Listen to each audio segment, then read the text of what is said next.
কাল বাবা ডিউটি থেকে ফেরার সময় এই কয়েকটা গেঁদা চারা নিয়ে এসেছিল। এর আগেও অনেকগুলি গেঁদা চারা আমি এখানে লাগিয়েছি। এটা হচ্ছে আমাদের বাগান বাড়ি। তো এদিকে গোলাপ আছে আর দুপাশে আমি লাগিয়েছি গাঁদা।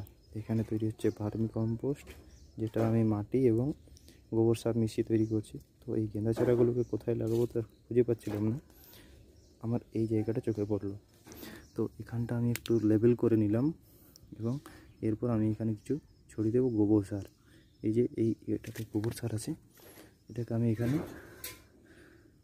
একটু একটু করে ছড়িয়ে দেবো।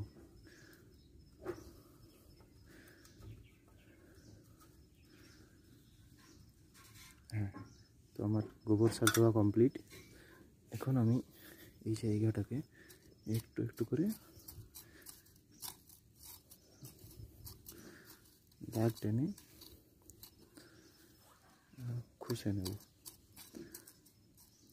যাতে গেঁদা চারার রুট বলটা খুব ইজিলি এই মাটিটাতে গ্রো করতে পারে। তাহলে যত জলদি ওর রুট বলটা গ্রো করতে পারবে, তত জলদি গেঁদা চারাটাও বাড়বে এবং খুব তাড়াতাড়ি একটা পূর্ণাঙ্গ গাছের রূপ নেবে। হ্যাঁ, তো বন্ধুরা, আমাদের মাটি কোড়া কমপ্লিট এবং গোবর সারটাও ভালো করে মিক্স হয়ে গেছে। এবার আমরা এই গেঁদা চারাগুলোকে একটা একটা করে এখানে এক বিত্তা এরকম একটা মাপের ব্যবধানে বসিয়ে নেব। বন্ধুরা, আমাদের গেঁদা চারাগুলো লাগানো কমপ্লিট। দেখো, আমি একটু কাছে কাছেই লাগিয়েছি, কারণ জায়গার বড্ড অভাব এবং লাগানোর পরেও দুটো গেঁদা চারা বেঁচে গেছে। এগুলোর জন্য আলাদা করে জায়গা খুঁজতে হবে।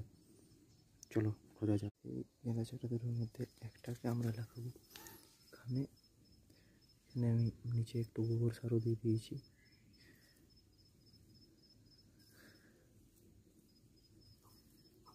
এবার